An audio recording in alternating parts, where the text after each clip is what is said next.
Good evening and many thanks for joining us. I'm Ansmane Sonyasi and this is QTV News coming to you live from our studios on Kairaba Avenue. Here are the main news headlines. On Friday, the Gambia and China signed the letter of exchange marking the beginning of the process to access the quota-free duty on market preferences that the Chinese government has extended to least developed countries. The Minister of Health presided over the launching of the new executive of the Nurses and Midwives Council in Banjul on Friday. The First Lady of the Gambia, Fatoumata Barrow, was recently conferred the Vigor Unsung Heroes Award 2023 by Jalent Creatives Inc. during Windsor International Diaspora African Festival in Canada.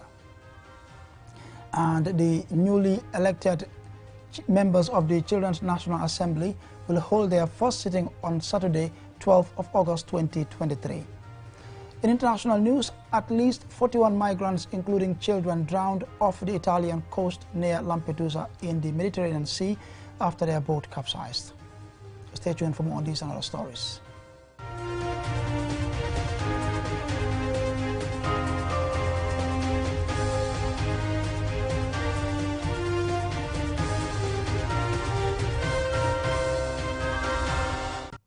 And now here's the news in focus.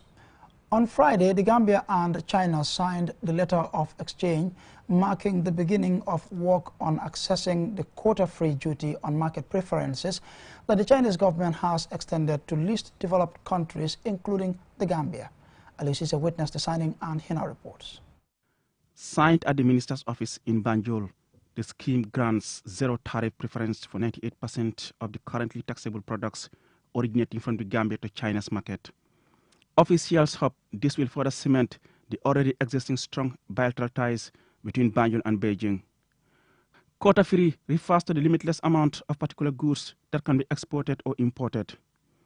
Babukar Ojuf, the Gambia's Trade Minister, welcomes the agreement as historic, saying the extension of a preferential scheme such as this one from China to the Gambia will help to build resilience in the economy by increasing the country's export earnings.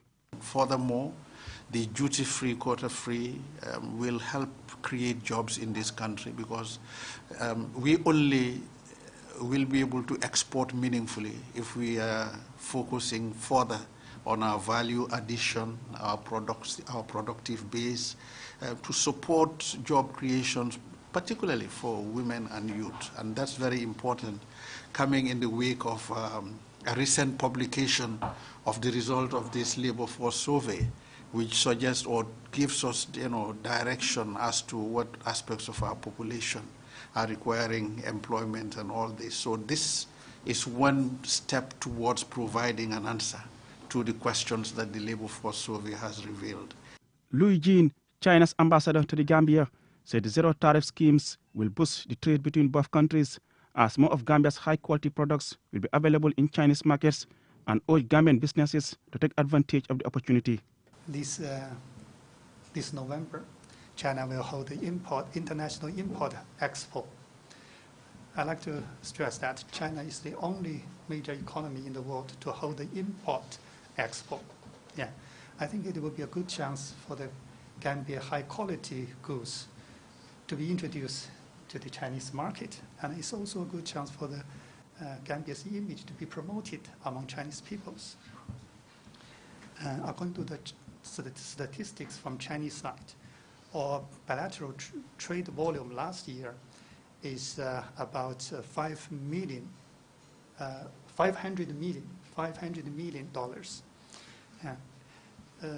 But I think there's still potentials need to be tapped, because the export from the Gambian to Chinese market just occupied 1/10 of the total.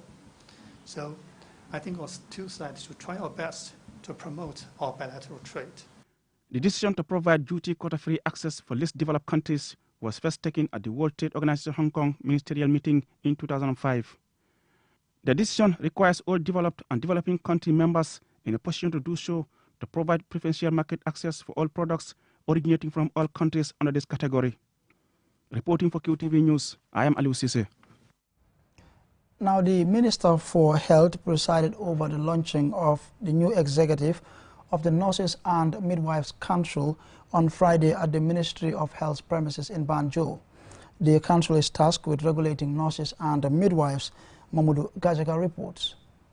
The new Nurses and Midwives Council executives will steer the affairs of nurses and midwives for a 3-year term from 2023 to 2026.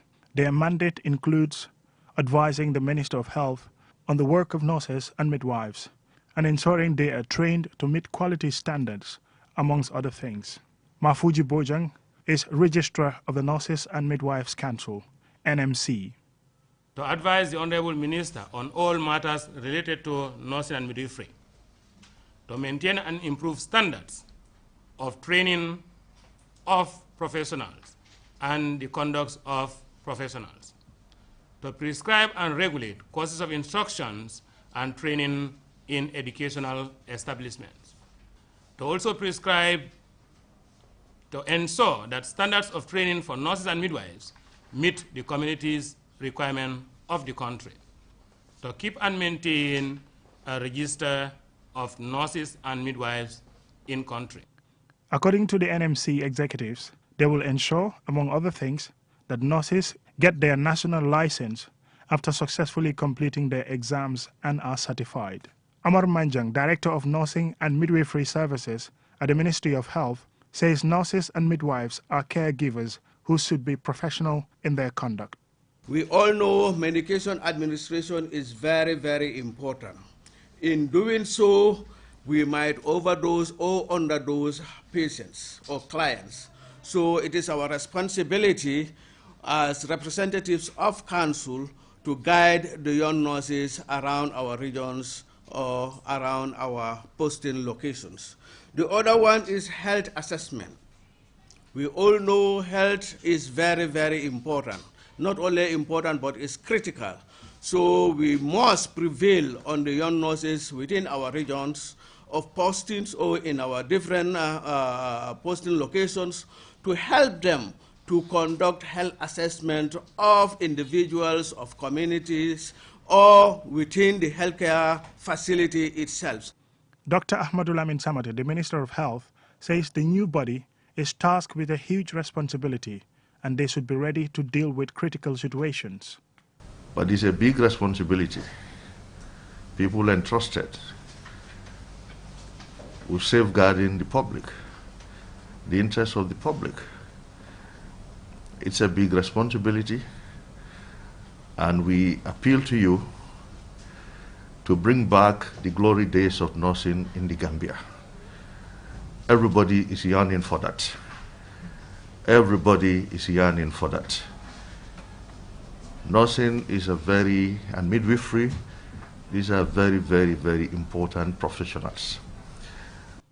The Nurses and Midwives Council also says their challenges, which include funding allocation, especially the annual subvention from the ministry, which they say has not been given since 2018. Mamudu Gajaga, QTV News. Now, the First Lady of the Gambia, Fatoumata Barrow, was recently conferred the Vigor Unsung Heroes Award 2023 by Zealand Creatives Inc. during the Windsor International Diaspora African Festival, held in the coastal town of Windsor in Canada. As Alucisia reports, she dedicated the award to African children. The First Lady of the Gambia was recognized for what the organizers said is a humanitarian service that she has over the years rendered to the public, notably in the area of maternal, child and primary health care, youth and women empowerment, through the provision of scholarships and clean water to communities across the Gambia. Receiving the award, Madam Fatoumata Barrow expressed her resolve to continue serving humanity at all levels, noting the importance of being compassionate and making a positive impact on the lives of people in whatever way possible. She dedicates the award to all African children. Musa Sise, a board member of the FAB Foundation, hails the First Lady for her humanitarian service to the foundation and promised the foundation's determination to continue giving back to the public. I think we all have an idea as to what First Ladies are. First Ladies, we all have them in our different ways. We build up myths in our minds because they are the highest level of echelons in which probably they enjoy power. But what about a First Lady who doesn't recognize power, who doesn't see power, who doesn't believe in power?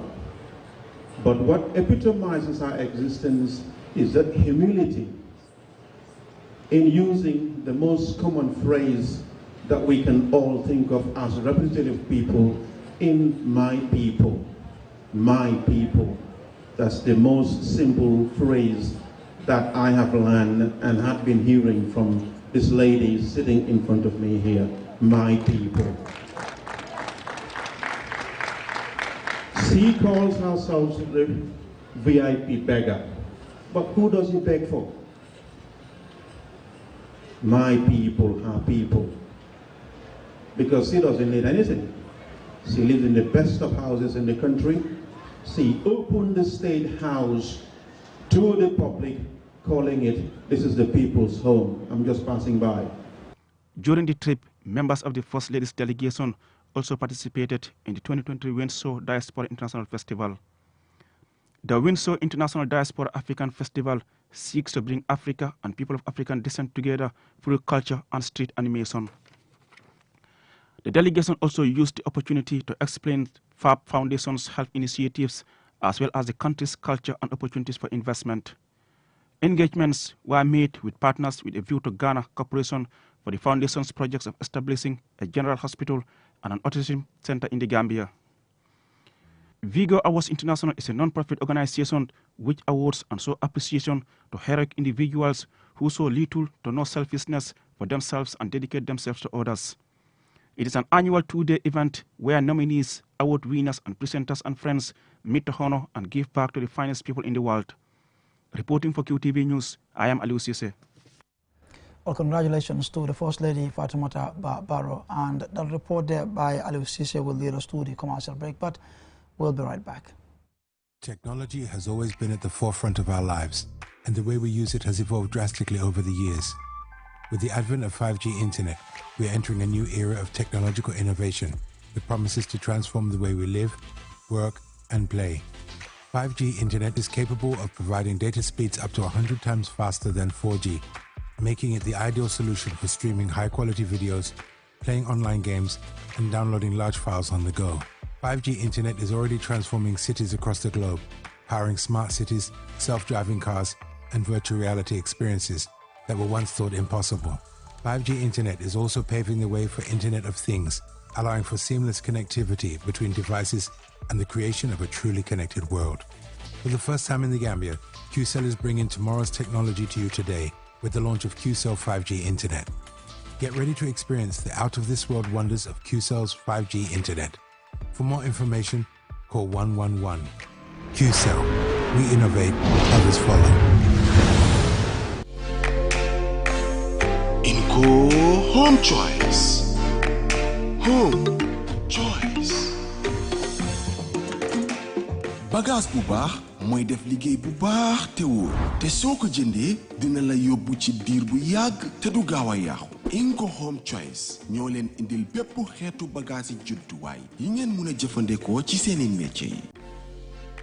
waaw ñun Inco fii leen di jëndee suñu bagage yi Inco lañ yombalee bagage bagage yi dañ over baax quality bagage lañ lay jaay moo tax ñun liggéey bu ñoo def electrical plumbing boho ji Inco fii leen lay ñëw brika moom ñu jënd suñu bagage ñu bàyyee ko ba ci stand Serekunda fii waaye fii leen lay ñëwee bagage dina bagage lu waral loolu Inco dañ yombalee bagage number 1 number 2 seen bagage yi dañ over baax dañ over quality bagage yu si mel ni power tools accessories bench tools generator yu baax welding machines ak small construction equipments muy bagage yu baax yi ngeen mën a jëfandikoo bu ngeen ay samp ay kër. Because Inco mo fene dia bagage quality sa guarantee bi la bagage nya sa ngimi sa tije ni ta fengo min na Inco ma soto janga mang Gambia janga ma soto folo den nga ñoo ma koy akole la nya wonyandi be nga wuli nga na Inco nga bagage sa seet si leen ñu si suñ maakaan yi nekk ci biir réew mi foofa sa Jimpex Kanifing Sukuta Jabang traffic light ak Birkama opposite Joko night club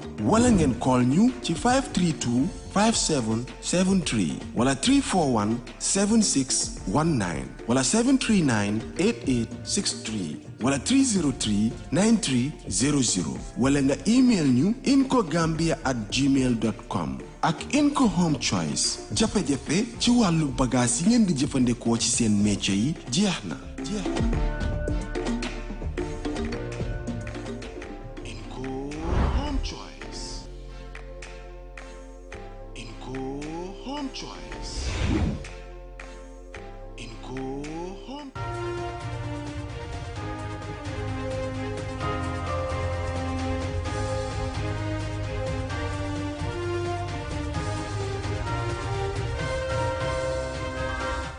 Well, thanks for staying with us. If you're just tuning in, you're watching QTV News coming to you live from our studios on Caraba Avenue with me, Answane Sonyase. Now, the newly elected Children's National Assembly members will hold their first sitting on Saturday, 12th of August 2023. As Jennifer Sonko reports, the Assembly gives an opportunity to members to advocate issues affecting children. The Children National Assembly of the Gambia is a child-led non-statutory body established by the government of the Gambia through the Gambia National Assembly and the National Youth Council in partnership with UNICEF the Gambia, the Department of Social Welfare, the Child Protection Alliance and Child Fund the Gambia. The aim of the Children's National Assembly is to promote and advocate for the rights of all children in accordance with the Convention on the Rights of the Child, the African Charter on the Rights and Welfare of Children, and all other legal instruments pertaining to the promotion, protection and development of children in the Gambia. The Children's National Assembly is welcoming new members after their elections. These over 100 members will have their first sitting on the 12th of August 2023 at the National Assembly chambers in Banjul. Some newly elected members explain their areas of intervention in the Parliament come the 12th of August. We all know that children should stay away from all kinds of misfortunes or detriments. So one of the reasons or one of the issues that were brought up is about children's and harassment in schools, because teachers are harassing students in schools and students are harassing each other in school, which is very bad and it is heart-touching. So I would like to bring up this idea in the Parliament, whereby we will share our ideas together, and I would also love for government for the president to be in a present. Because there's a constitution that where they said, the government should not, the president should not be called in the parliament and be questioned. But I would be really love and glad if government could be part of this process and be question some of the issues that children are facing in this country. What I am going to discuss is that we have to know that the rights of children exist and they have to be respected and accepted by all. And all children have the same rights. No matter how you are, where you came from or what you look like, we all have the same rights. The Deputy Speaker for KMC, Sheikh Jan, calls on President Adama Barrow to attend their sitting to have first-hand information about the plight of children in the Gambia. In Article 12 of the UNCRC, it says that children have the right to express their opinions freely and others should listen to them and take them seriously. So on the 12th of August, we will thank the government for giving us the opportunity to express our opinions, but we hope they'll respect them and also take us seriously. And also, I would like to tell the President of the Republic of the Gambia to come here, because he is the head of everyone, so that he can listen to issues that affect children from the horse's mouth. The previous members prepared a position paper called Call to Action, The Gambia We Want. According to members, they finished their terms in office without these demands being met by stakeholders. These demands include make basic and secondary education, including madrasa education, totally free, compulsory, qualitative, accessible and available to all children, and existing good quality science and IT laboratories in all schools in the Gambia. To enhance and implement all the laws which protect children from forms of abuse, violence, exploitation, hazardous labor and trafficking, adequately and effectively. Effectively enforce laws which prohibit sexual abuse and exploitation of children, amongst others. Former member Fatoumata Dafe calls on stakeholders to be more action-oriented. So what I would like to tell you all is to come to the Parliament and not only be amazed by what they have to say, because these are children that are really good at public speaking. I am sure that everyone will be amazed, but come and listen and receive the messages that they have to send. Listen to what they have to say, and the stakeholders should do something about what they are advocating for, because we cannot only advocate and nothing is done about it. So we would like everyone to come and listen, and the stakeholders should do things about what we are advocating about. According to Save the Children, 1 billion children are denied their fundamental right to life's most basic building blocks: education, safety, good health and nutrition. It is hoped that stakeholders will implement the members' recommendations. Apart from the advocacy, the children members will be trained on life skills, advocacy, communication and other subjects that are relevant to children. Reporting for QTV News, I am Jenna Bosonko. Well, we look forward to their first sitting tomorrow. Now, over the weekend, government stakeholders in the Lower River region embarked on a day-long weeding exercise of a 2-hectare groundnut farm as part of promoting the government's food self-sufficiency drive. Our regional correspondent, Bakari Balde, has more. According to the authorities engaged in the exercise, the proceeds from this groundnut farm will be used to help schools, madrasas, and the less privileged in the region. Sidi Lamid, the governor of Lower River region, applauded stakeholders for the good turnout. Cross-section of the society, from the servicemen, the police, the immigration, TAC members, and other people working with us in LRR that come to give a helping hand. We are very much appreciative and we thank them, and we want to say that thank you very much. So we keep on doing what we have to do. The government of the Gambia, under His Excellency, his leadership, His Excellency the President, has put a high premium on agriculture. And hence, we at the periphery need to demonstrate this. Farmer Koli, the Commissioner of Immigration in Lower River region, and Hawa Baji, an immigration officer in Yarasoma, said their delight at being part of this humanitarian venture. In any country, any development, without agriculture, it will be very difficult to move ahead. So agriculture is very, very, very important. So I want to urge each and everyone to join hands to make sure that this country becomes food sufficient. It is important for Gambians to go back to the land because everything is expensive now. The oil and other things we buy, if we were able to produce them, things will not be difficult. Fat Dabo and Ansumana Kinte from the governor's office in Mansakongo and for the camera from Ginoy village spoke about the importance of farming. In the past, the people of Jara used to say that imported rice does not smell good because we cultivate our own rice, granules, maize and coos. If people say things are hard in the country or they cannot afford to feed themselves, it is because people are not into agriculture. Let us try and go back to agriculture so that hunger and poverty can be alleviated. Farming has a lot of rewards. For instance, anyone who come here will be happy upon seeing the farm. What we did here is very good. Agriculture is very important because eating what you grow is healthier than eating imported foods that you don't know when and how they are cultivated or produced. So it is very significant to go back to the land. Now that the weeding of this 2-hectare farm is complete, organizers are hopeful of a good harvest at the end of the season and are also aiming to cultivate a bigger farm next season. Bakari Balde, QTV News. That report there by Bakari Balde will lead us to international news in a moment.